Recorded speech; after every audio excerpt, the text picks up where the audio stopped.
There's so many pictures, devastating pictures coming out of Florida right now. And it's stunning. scary to think, Don, that we haven't really seen probably the brunt of it yet. Well, we're starting to see it now down into there in terms of what it did. And yesterday I was going, yeah, we're getting all these pictures. You're going to see it tomorrow morning at first sunlight. And now today, of course, this morning we did. We're really, really seeing it from those areas. Again, well to the south of Tampa, St. Petersburg. Tampa, St. Petersburg got hit, but areas well to the south of there got hit as well. We're not going to get anything huge out of this, but it is going to be problematic. And again, in the days to come, they'll still see, again, lots and lots of problems. They're going to see problems for months in Florida. Here's what's going on, and we're not going to see huge, huge problems with it. Moderate threat coming up in terms of winds for the day tomorrow. Not so much the 30, 40 mile an hour standard winds, but we could see some thunderstorm winds coming up tomorrow during the evening hours. Tidal flooding, yeah, we could see moderate tidal flooding coming up tomorrow afternoon into the moderate tidal flooding range. And it'll happen during the early afternoon hours, and then slowly start to come down. But that could present traffic problems. Rainwater flooding, yeah, that could happen late tomorrow into tomorrow evening. Around drive time, it could begin around drive time, maybe a little bit later.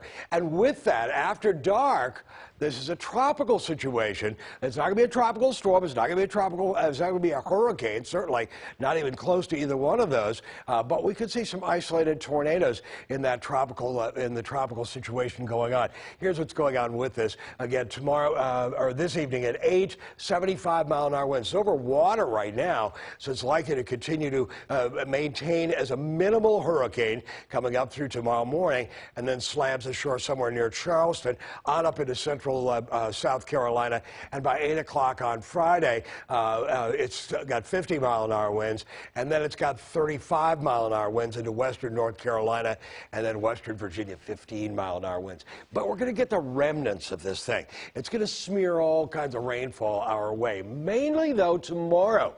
By the looks of things, this is still kind of a moving target in terms of exactly what this thing is going to be doing. But I think some of the worst of it is going to be around 24 to 28 hours from now when it begins. Here's the latest on the storm. Not looking real healthy. Again, it's a tropical storm right now, but a strong tropical storm. It could become a little bit better organized, likely to, as it is offshore coming up for tonight. You can see the whole thing circulating counterclockwise. Not a real concise center on it right now, but that could change tonight as it lifts on northward. Here's the GFS forecast model. We're going to go all the way on out into Tuesday. Here's what things are by tomorrow morning. It's headed toward Charleston, somewhere near Charleston.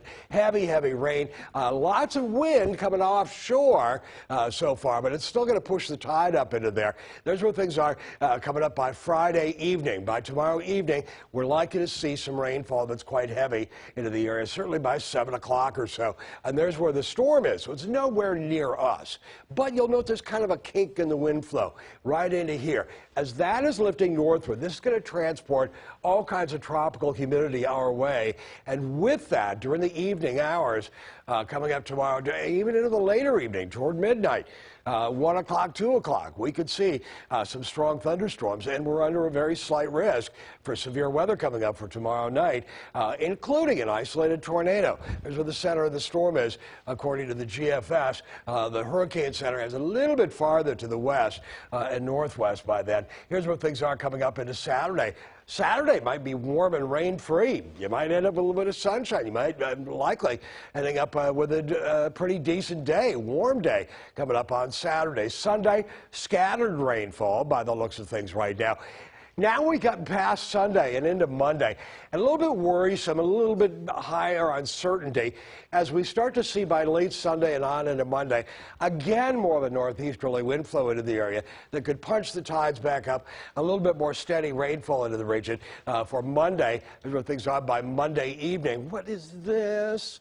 A low pressure area right on down into here forming, and it forms and it gets a little bit better organized coming up by Tuesday. So we do want to watch what goes on. It's kind of a zombie storm. It doesn't want to die. Well, here's the rainfall tonight all the way out into next Wednesday. The bulk of that rain is going to be happening for the day tomorrow and into tomorrow night. We'll take a much more localized version of things coming up in the next half hour. But basically, I think our biggest threat of rainfall is coming up tomorrow during the latter part of the day.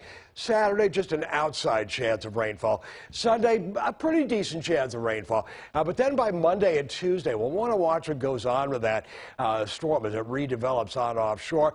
We are not getting a hurricane. We are not getting Tropical Storm Ian. We're getting the remnants of it. And in addition, with high pressure to the north, giving us some tidal flooding.